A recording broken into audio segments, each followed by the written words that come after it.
Buenas noches, profesor, compañeros y compañeras. Mi nombre es Cintia Castillo. El tema a desarrollar son los sindicatos. El origen de la palabra sindicato proviene del griego sundiko, síndico, y es un término que se utilizaba para denominar al que defiende a alguien en un juicio. El movimiento sindical nace a finales del siglo XVIII con la Revolución Industrial, situación que permite a los empresarios aumentar sus ganancias, convirtiendo al obrero en un simple operario. Los gobiernos se oponían a la formación de organizaciones que defendieran sus intereses de clase.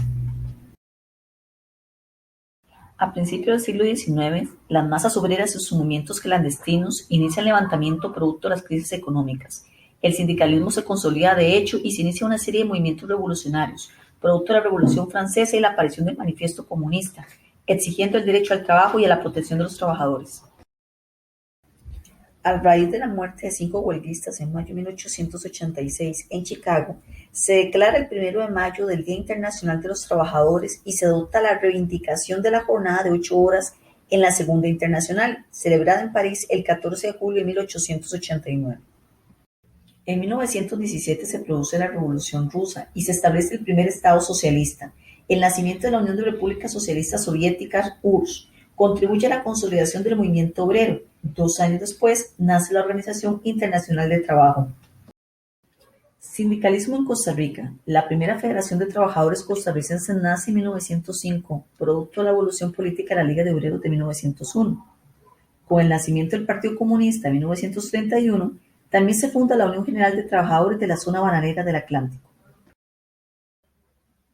En 1943 se establece la Confederación de Trabajadores de Costa Rica. Para esa misma fecha se crea también la Confederación Costarricense de Trabajadores de Renovaron, auspiciada por Víctor Manuel Sanabria.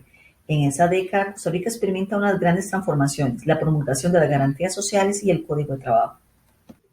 La Constitución Política de 1949 reconoce el derecho de los trabajadores y patronos a formar sindicatos y a establecer convenciones colectivas, a pesar del enfrentamiento que se hubo entre grupos conservadores y progresistas durante la Guerra Civil de 1948. Ahora bien, teniendo un panorama más claro de los inicios y evolución, analizaremos lo que en la actualidad nuestro Código de Trabajo refiere a los sindicatos y sus peculiaridades.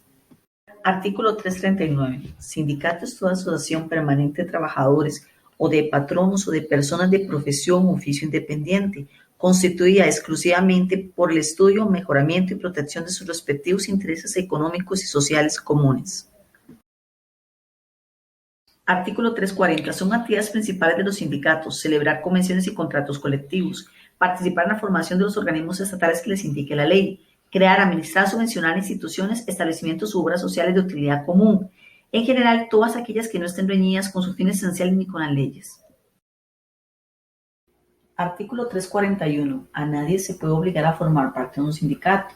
Artículo 342. Los sindicatos son gremiales, de empresa, industriales, mixtos o de oficios varios.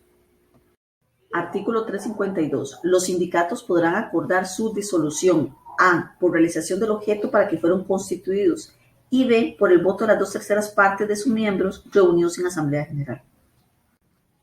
En el siguiente cuadro vamos a ver el derecho comparativo entre Costa Rica, Colombia, España y Nicaragua.